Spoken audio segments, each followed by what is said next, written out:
Hi, my name's Rich Cook, and I'm here because I was diagnosed with pancreatic cancer that got to my liver.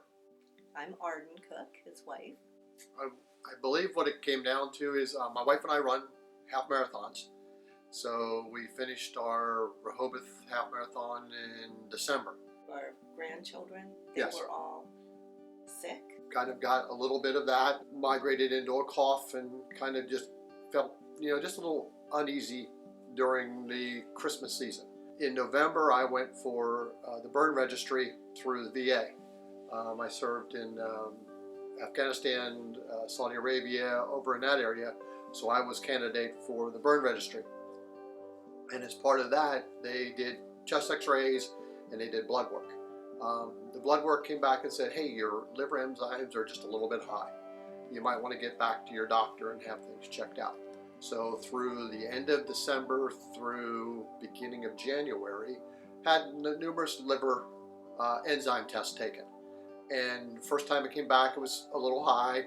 The doctor said, well, I'm not sure my lab's correct. Let's go do it again. So she said, I'm not sure what's going on here. But at the same time, I noticed a little bit of change of color in my urine. As soon as I told her that and said, hey, it's just a little brownish color, she said, you need to go get a CT scan. And we need to go now. So I went down to the York UPMC hospital. They got me in, did the CT scan January 5th. And January 6th, she called me in and said, hey, you've got a tumor on your pancreas and you've got lesions in your liver. So that started the journey. My primary care doctor, she was very comfortable with UPMC. She was very comfortable with the facilities, and we chose the one down at York because it's the new one up on the hill. They were very accommodating. They said, hey, we can get you in, and it was like she called in the afternoon and I was there in the evening. So it was a very, very quick turn. Everything in this journey has had, as we put it, we've had God's angels in place at specific times that we didn't even realize it.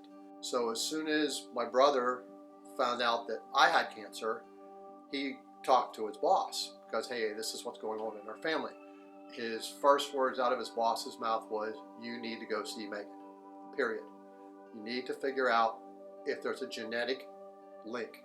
Because Megan, when she was dealing with him, kept saying to him, hey, every one of these cancers potentially has a genetic piece to the background that we can find help.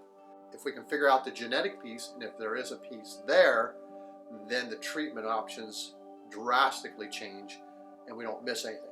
Provided me her phone number, and it was her home cell phone number, and I called her. And she said, hey, well, let's talk about your family. And let's talk about what went on with your relatives. And we started down the genealogy trail, and we started talking about my mom's side of the family. My mom died of ovarian cancer in early 60s. Her brother passed away of leukemia, and we had another poor brother passed away of lung cancer.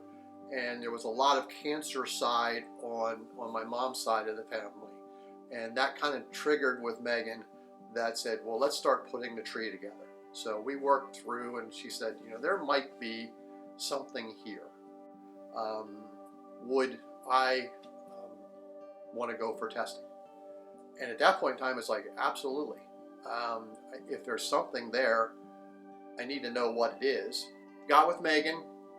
She did the testing, so it came back, and I do have a mutation, which makes me vulnerable for pancreatic cancer, prostate, breast, melanoma of the eye.